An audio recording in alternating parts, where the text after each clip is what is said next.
A Christian school just got banned from state-sanctioned sporting events in Vermont after it forfeited a girls' basketball game, all because they didn't want to play against a team with a transgender player on the roster. Here's what happened.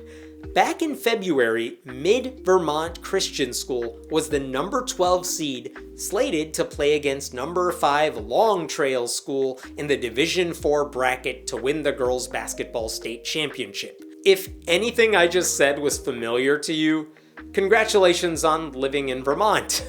There's only a handful of people who should take interest in anything I just said, and they all probably live about a mile around those schools.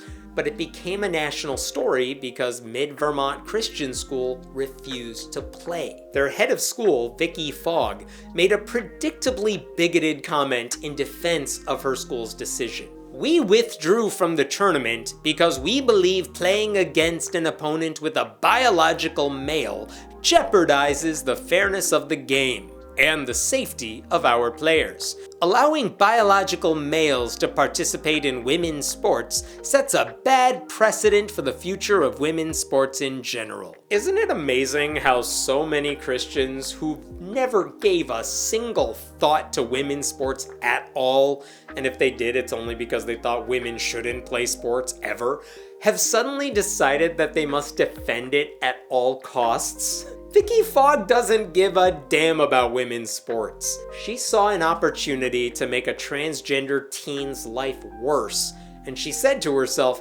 "I know what Jesus would do," and then she punched down. Notice that she didn't explain how a trans athlete would impact the safety of her players. Notice she didn't say how the game would be unfair. Because guess what? At most, it would be no less unfair than playing a team with a really good cisgender female player. And that's assuming this particular trans athlete was good. We don't even know that. I'm a biological male and I suck at all of the sports balls. Those teenage girls would destroy me in basketball. And all the balls. Anyway, like so many right-wing bigots, Fogg used buzzwords so she wouldn't have to go into detail. As research has shown, there is no consistent evidence showing that trans athletes have a competitive advantage. And more importantly, we are talking about high school sports. It's not professional. It's not even top amateurs. It's meant to be fun. It's supposed to celebrate the journey more than just the outcomes. The state championship trophy was not going to be decided by one trans player on a number 5 seeded team. And for all her concern about the threat to women's sports, by forfeiting the game, the Christian school denied all the girls on both teams a chance to display their skills on the court. So really, who was the bigger threat to the competition? For what it's worth, Long Trail, the school with the trans player, had a 14-6 record during the regular season, hardly undefeated. And they lost the next game in the tournament by a fairly significant margin. They were not some unstoppable force because one player on the team was trans. All these complaints, then, are just cover for Christian bigotry.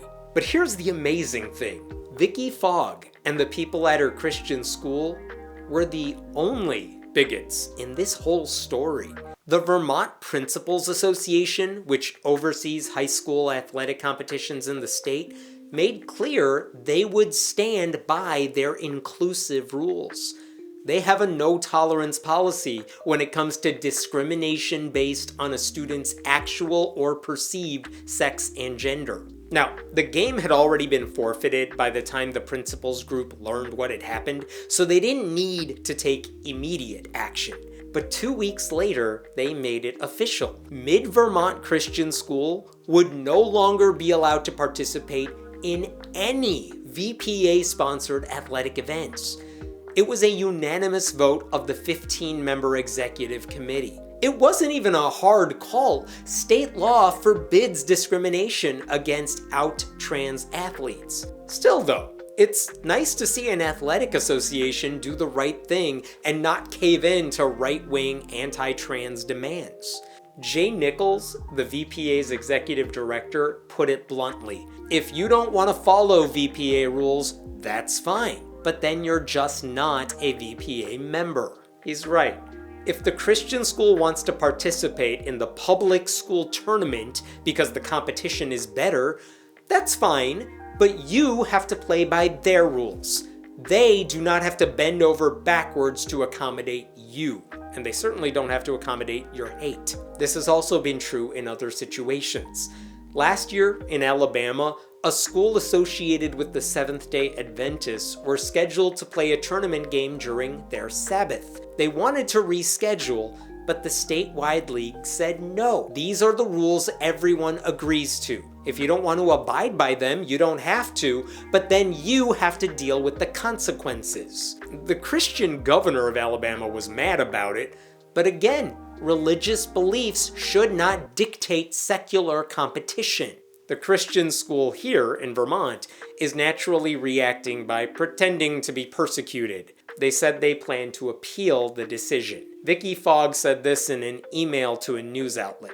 Canceling our membership is not a solution and does nothing to deal with the very real issue of safety and fairness facing women's sports in our beloved state. We urge the VPA to reconsider its policies and balance the rights of every athlete in the state. Again, with the safety thing. Everyone was safe. And if something is unfair, she should spell it out. She should tell us in detail why her school's team isn't good enough to overcome one hypothetically good player in a 5-on-5 matchup. Do they not know how double teaming the best player on the other team works? Because I do, and I know nothing about basket hoops. Or maybe they should ask God for help during their pre-game prayers. Or do we all finally agree that God isn't gonna help a basketball team? I can never get a straight answer on that. But again, she wanted the VPA to balance the rights of every athlete in the state. Guess what? They did. You're the ones who quit. Somehow, safety and fairness didn't bother any other team Long Trail played against because no one else took the coward's way out. No one should feel bad for Mid-Vermont Christian School or their athletes. If that school doesn't want to compete for transphobic reasons, that's their call. They don't deserve to be rewarded for it by continuing to have access to strong competition in an established league. They are not being punished for their Christian beliefs. They're being kicked out of an association for breaking a rule that amounted to nothing more than showing basic human decency. Christianity taught them that decency was a sin. The school's decision to put bigotry over competition will ultimately hurt their own students, who were deprived of the opportunity to showcase their skills and maybe earn possible scholarships. But it's clear that school doesn't really care about students anyway. They dismissed an athlete on another team because she didn't fit their rigid mold. We shouldn't be surprised when their selfish actions backfire on themselves.